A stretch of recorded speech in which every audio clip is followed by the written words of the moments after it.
Welcome. Today we are talking about what your child should know before they leave home. What should your child know before they leave home? Sometimes we have a list quite long, and sometimes we're floundering.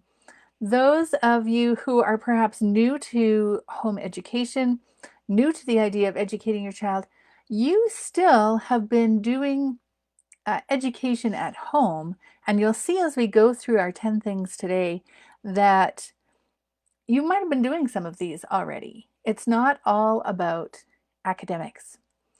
My name is Marina Gabor. I'm a wife, homeschooling mom, speaker, and co-founder of Summit Writing Academy. Thank you for joining me today. We're going to be talking about how to learn the fundamentals, how to set a foundation for future learning, how to set a foundation for future learning. We have things like math and financial literacy, communications, relationships, how to be alone, critical thinking, time and personal management, fitness, health, nutrition, adulting skills, subject matter awareness, and the love of learning. Let's go ahead and start unpacking some of those things so that by the time we're done today, you will have an idea of how to put together a long-range plan, what you might like to include in the long term, looking at when my child leaves home, I'd like them to have these skills so they have as much advantage as possible, that they have kind of a leg up, so to speak. We're going to start with financial literacy, math and financial literacy. We know the world runs with money. Whether we like it or not, whether you have a lot or a little, you still need to know how to manage it. And we also need some math skills, right? You go to the store, you figure out, oh, I can afford this or I can't afford this. We need those skills. Those directly affect your child's lifestyle.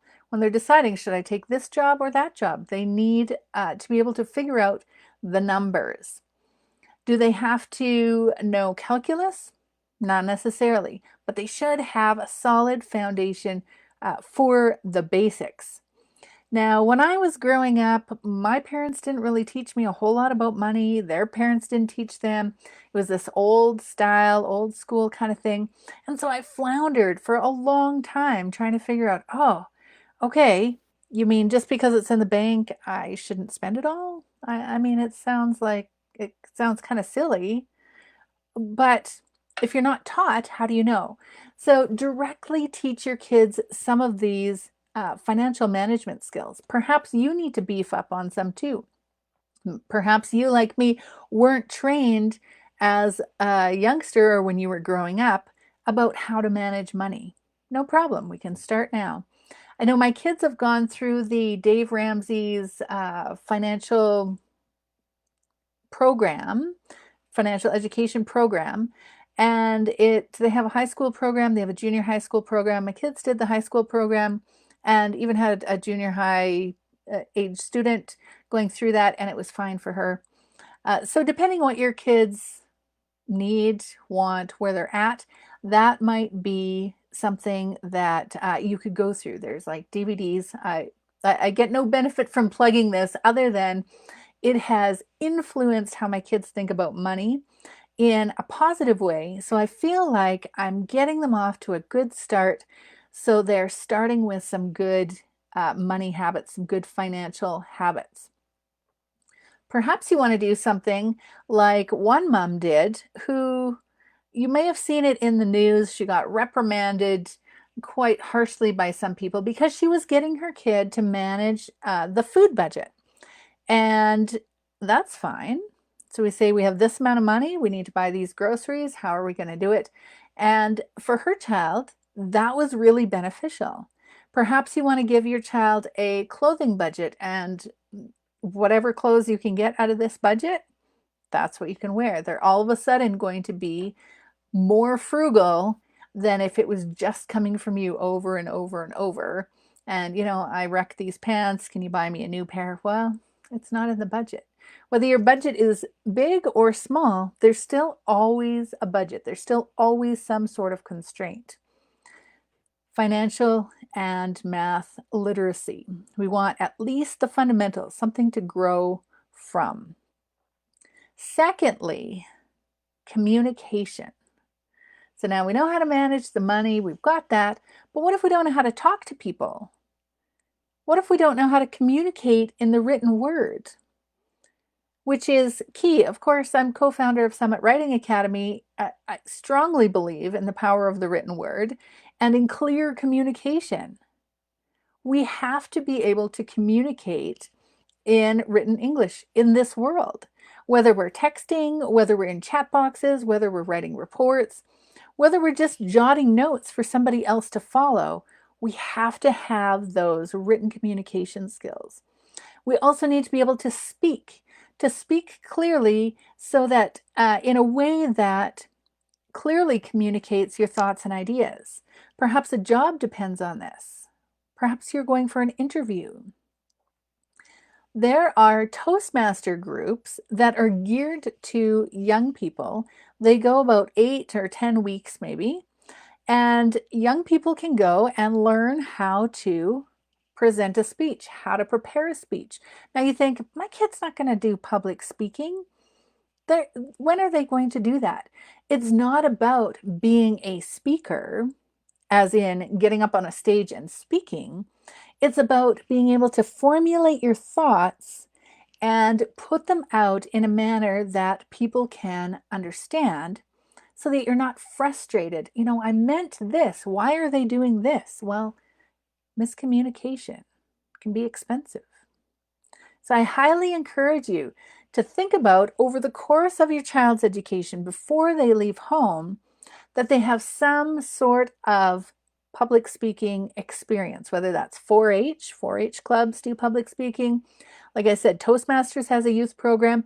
IEW has a speaking program. It's through somebody else, but IEW promotes it. You can buy it there. And, there's a DVD series and you watch it and you learn how to prepare the speeches. Totally worth it. So financial literacy, communication, relationships. So this ties in. We're learning how to speak. We're getting our ideas across. Relationship skills. Now, over the years, the joke has been, how do we socialize homeschoolers? How does this work? What if they're going to be all awkward and everything? Well, the bottom line is, whether you go to public school, well, and these days, who knows who's going where, but whether you're public school or private school or homeschool or however you're schooling, there are certain relational skills that you need in order to function in the world. And it comes down to etiquette. How do we deal with people? How do we have a confrontation? How do we resolve an issue? This goes back to that communication as well, right? Your household, think about how smooth it would run if everyone knew how to communicate. If you knew how to listen to what somebody was saying, because of course communication is listening. And when we're in relationships, we need to be listening and then speaking. You go to a new social situation. How do you handle yourself? What etiquette, what skills, what relationship skills? How to have a conversation? How to turn down an invitation if you can't accept it? How to do it with grace?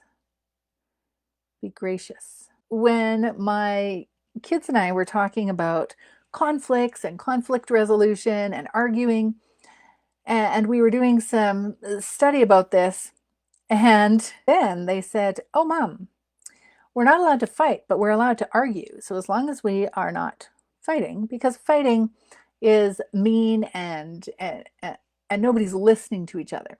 But in an argument, you have statements of fact, you have reasons, you're going for or against a certain point, and arguing is okay. Fighting, no. So let's help our kids with their relationships. Let's teach them these skills. They don't come out knowing how to handle relationships. What about relationships of the opposite sex? So we're having romantic relationships or mixed friendships. How do we deal with those? Let's talk to our kids about how to navigate those relationships. They don't know.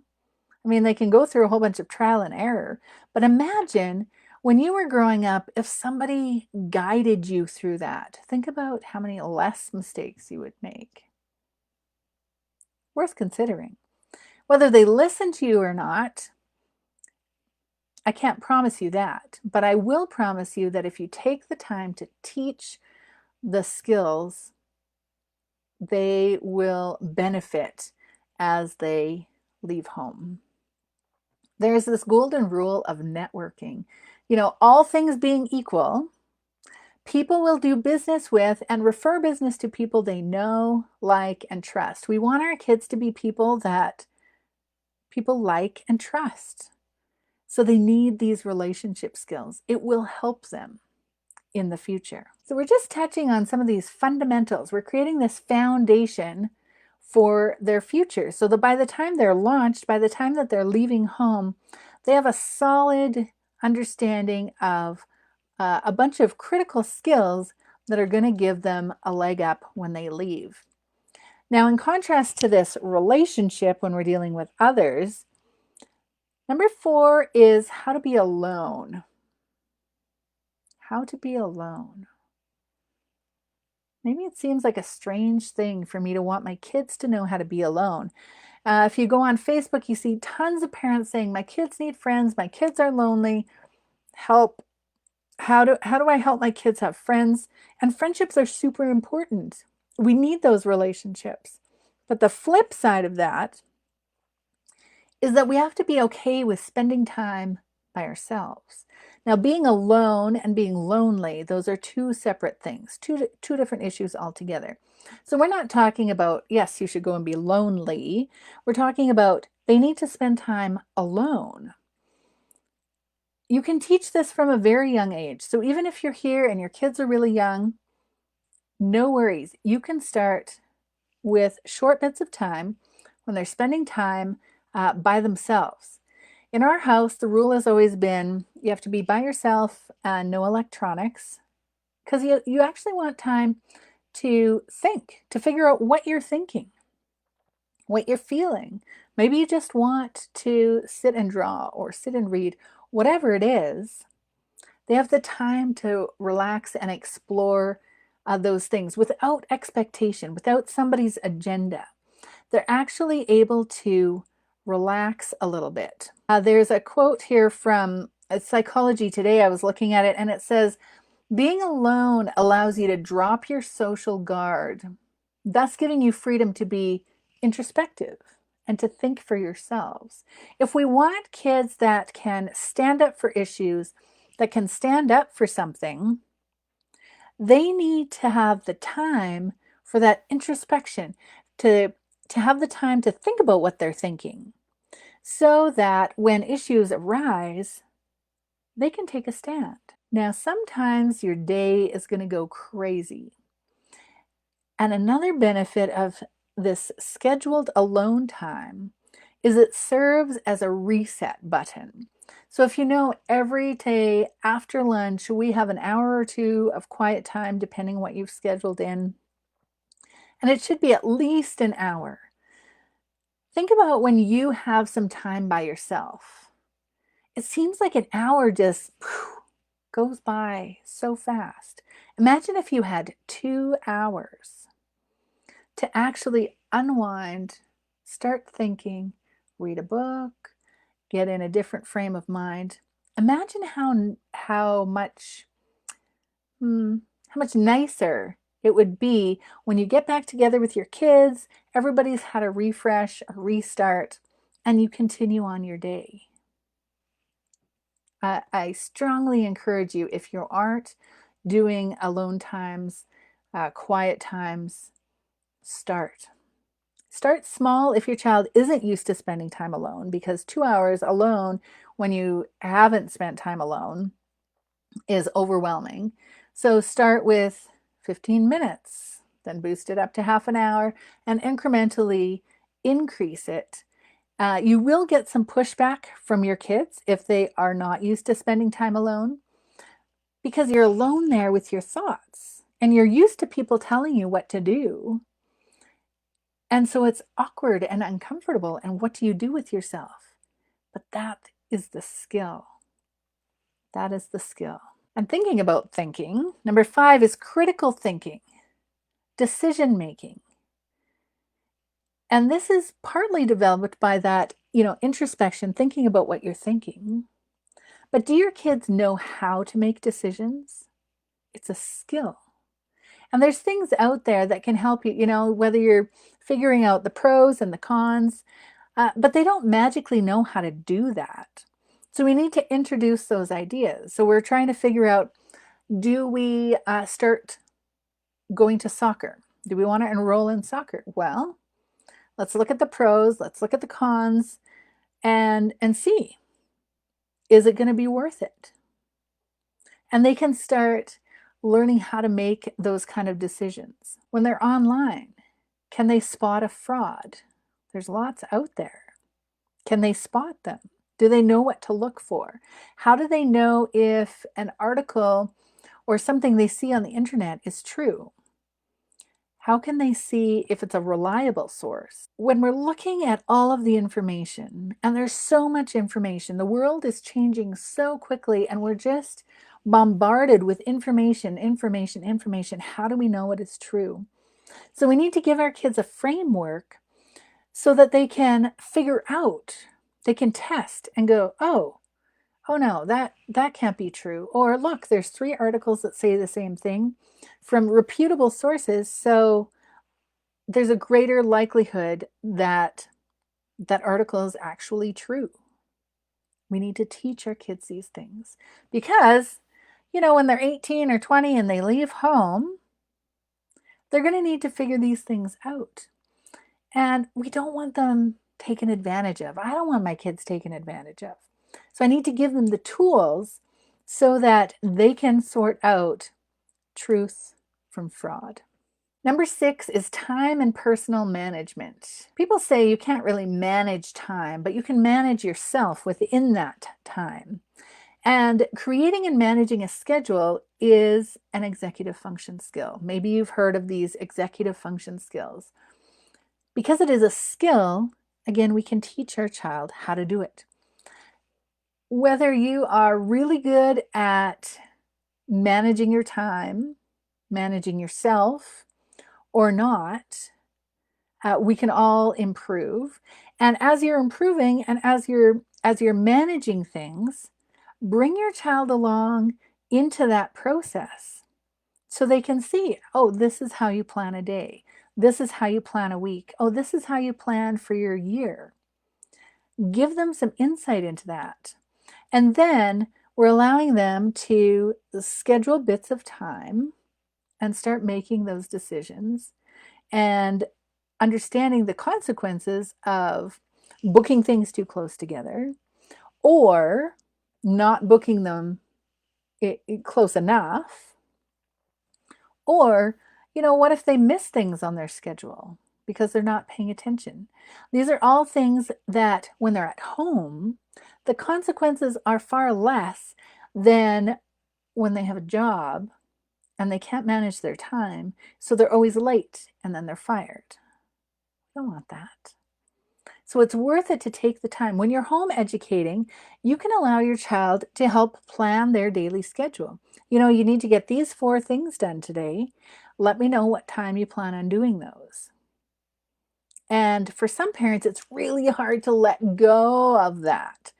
Let go of that scheduling and thinking, well, what if they screw up? Then they screw up. The stakes are really low. If there's something super important that you have to be at, you as the parent need to be scheduling that and making sure that happens. But let them schedule stuff and plan stuff when the stakes are low, when it's okay if they mess up. and they will build that muscle to manage their time. We also want to balance this work and play. So it can't be all play and it can't be all work. So we need to find this balance. And the balance doesn't have to happen every day. Some days we have a full work day. But then in our household, one day a week we have personal projects. So that's whatever they've got going on that they need a larger chunk of time for. And they can schedule whatever they like during that. And that is a more relaxed time. That's a more relaxed day. So we balance this day by day, months. Perhaps December is a more relaxed month because we've got a lot of holidays. So we're looking for the rhythm of your year, the rhythm of your week, the rhythm of your day, and then planning within that and adding margin.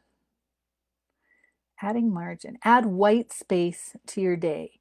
Stuff that isn't all back to back, because if your life is anything like mine, stuff always comes up. And if stuff is all back to back, all of a sudden you're stressed because you don't actually have time to do all of the stuff that you had planned to do. What about sports or physical fitness, health, nutrition? We want to feel good so we can do the things that we planned, that we can keep our schedule going, that we have the energy for it. And we need to teach our kids. And again, if this is an area that you're struggling in, let your child see that struggle. Hey, you know what? I am working on my fitness and I'm trying this new fitness challenge to try to get me motivated because I'm not super motivated. But I do want to be healthy and I do want to hang out with you and have the energy. So then your child goes, oh, okay. Well, I wonder what I could do for fitness. And it could be something totally different. There are some statistics out there that say up to 80% of people that start going to the gym in January quit within 5 months. It is super hard to stay motivated, to keep going, unless you make it a lifestyle choice. So actively choose to be healthy, to live a healthy lifestyle. And in addition to being healthy, before your kids leave home, they should know, what is their medical history? Did they have chickenpox when they were little? Are they vaccinated or not? Like, they just need to know whatever that is.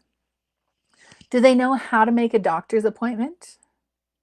Do they know how to fill in the form when you go? Like, give them the tools they need so that they're able to handle those kind of details. Now, they don't need to learn how to make a doctor's appointment when they're 8 years old, but as they're growing up, you can, you need to make an appointment, get them to make the call, coach them through the call. It's a low stakes situation. They're calling, and if they don't know something, they pass the phone to you. No big deal. But then they've done it once. And so if they have to do it on their own, they're not so fearful because it's been done once already. Gary John Bishop says, do it when you're not motivated so you can be motivated to do it. And I found this true with fitness. I'm not motivated, but you know what? Once I start doing the fitness activity, whatever that is, go on YouTube. There's tons of fitness challenges. Once I am in it, then I'm motivated because you see some results, you feel better, and then you keep going. And this is going to be the same for your child. They might need a little more external motivation, but that's why you're there. You're modeling and encouraging this healthy lifestyle. We're still learning these fundamentals. We're creating this foundation for a good life. Number 8 is practical adulting skills. What's been popping up quite a bit is adulting courses. So I don't know, like, are young people before they leave home not getting these skills? Take the time, even if your child is going to a brick and mortar school, Adulting skills, these are skills you can teach or outsource so your child can learn these skills and it will do them well. So we talked about fitness and nutrition. Well, let's talk about cooking. I know not everybody wants to be a chef. Not everybody loves cooking. However, eating from scratch, making your own food is more frugal, generally speaking, than just buying boxed food, and it's often more healthy. So even by the time they leave home, if they have a couple of dishes that they can make that they feel confident with, that's fabulous. You've given them some skills they can feed themselves. Pretty important. We have dinner days at our house. So on your dinner day, it's your job to make the meal. And quite honestly, I don't really care what that meal is, as long as it's a healthy meal. But if you have a dinner day every week, you know what? Learn how to make two things. Alternate the weeks. Learn how to make it so that you can make it really quick. So that it is not, oh my goodness, I'm starting this recipe and how do you do it? And there's 15 steps and it's really frustrating. Well, get them to learn, look at the recipe, make it. Does everybody like it? Is it delicious? Is it worth making again? Does it include ingredients we normally have? Those things are important. If it's really exotic and nobody likes it, don't bother, right? And then have them make that same thing multiple times until they're confident and comfortable making it. And you'll see their confidence and they'll be very proud of, hey, I made this. And then they might start experimenting. Oh, I wonder if it would taste good if I added this, or maybe not. Laundry. Laundry. I know some families, one parent does all the laundry for the family. Stop. Do your kids a favor and let them do their own laundry. It only takes one time getting some pink clothes to understand not to put reds in with whites. It only takes one time. And it only takes one time of not having your favorite outfit clean when you want to go somewhere for them to realize, remember back to that time and personal time management? Then they realize, oh, okay, my laundry day is on Wednesday. I'm going out next week. I better make sure that I have that outfit clean. And then they'll get it clean and they'll have stuff to wear. Or if they leave it piled, and you know what happens when laundry gets piled, the wrinkles. So either they're going to look wrinkled or they're going to learn how to put their clothes away or put them back in the dryer to de-wrinkle them. It's a great way to start teaching responsibility. You can start when they're fairly young, and it's not too much to expect. Generally, they have one load a week, just their clothes. They take care of them, and it's one less thing for you to be worried about. Cleaning. What is your household standard? Decide what your household standard is, and then teach your kids to do those chores to that standard. And then it's just part of your regular routine. Okay, it's time to do chores. Great. Everybody goes and does their chore. It's done in a short period of time, and the household is maintained at whatever standard it was that you decided you needed to make everybody happy. Vehicle maintenance. As your kids start being able to drive or getting to that age, they should know the basics. How often do we need to get the oil changed? Even if they're not changing the oil, they should know that it needs to be changed. What about tires? Like, they don't last forever. How do we tell when we need new tires? What about windshield washer fluid? You know, if you live somewhere where you're using a lot of it, it would be certainly helpful to know where to put it in. So it's good to know the basics, and even if your child doesn't want to do them, at least knowing that they need to be done, they can then go take it to somebody who can do it. So there's all these household adulting kind of skills that you can be teaching just in general on a regular basis. Take a few minutes extra and show your kids how to do stuff. And soon you will be reaping the rewards of that because your household will be moving smoother. Even if your job is managing your household and your family and you don't work outside of the home, please allow your kids to help. It will free you up. And you think, what am I going to do in that free time? I'm sure you can find a hobby or drink a coffee or read a book or something, and your household will move smoother. Finally, we're getting to some academics. So all of these things before are skills for managing your life. Number 9 is talking about subject matter awareness. So what does your child need to know before they leave home? Like, what about science? Do they have to be like a scientist? No, but a basic knowledge of the world around you and how it works is beneficial. You know, that's kind of science in a nutshell. This is our world and this is, how it works. Here's our basic principles. What is gravity? You know, how deep you study science depends on your child, but knowing the basics will help them make connections in other areas of their life.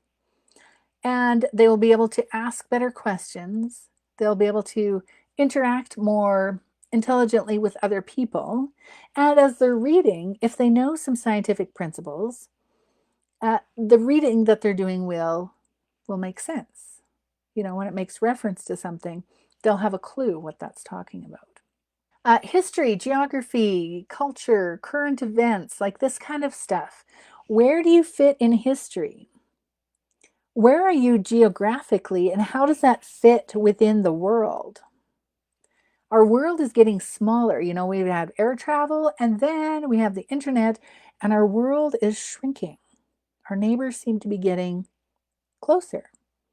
And it's a great idea to understand different cultures, understand different geography and how that affects culture and people. So in the context of the world, where do you fit?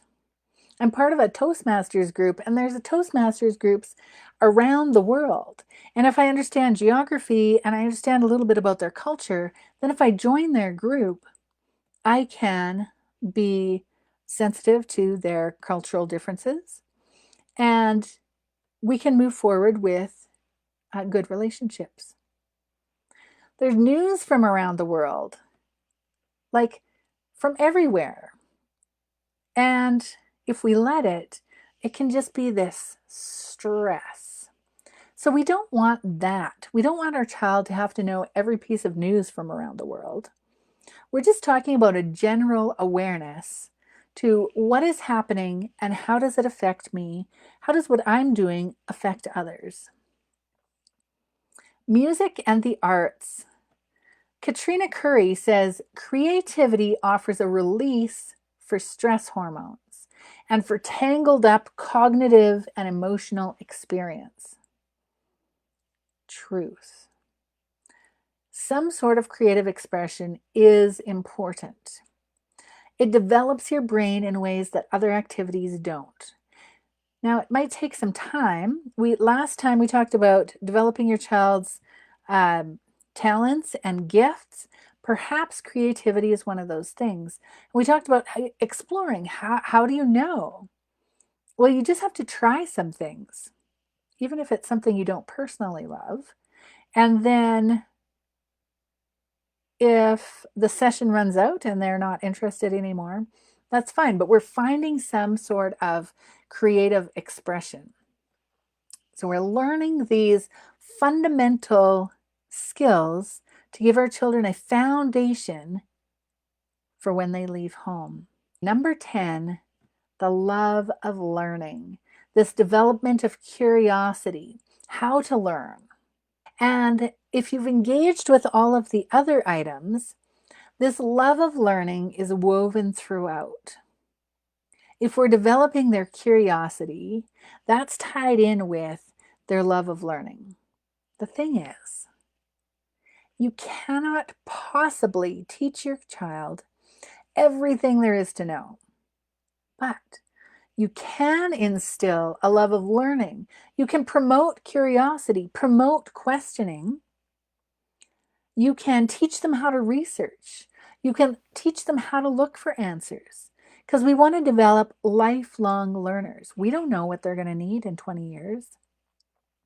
The jobs that will be available in 20 years, who knows? We can't teach them those specific knowledge items. But if we teach them these 10 skill areas, by the time they leave home, they are going to have a good foundation and a good skill set to be a productive member of society and be flexible enough to take on the challenges that life brings. In review, we had math and financial literacy, communication, relationships, how to be alone, critical thinking, time and personal management, fitness, health, and nutrition, adulting skills, subject matter awareness, and the love of learning. I hope this has given you some ideas for that broad category of skills to teach your kids, what to teach your kids before they leave home.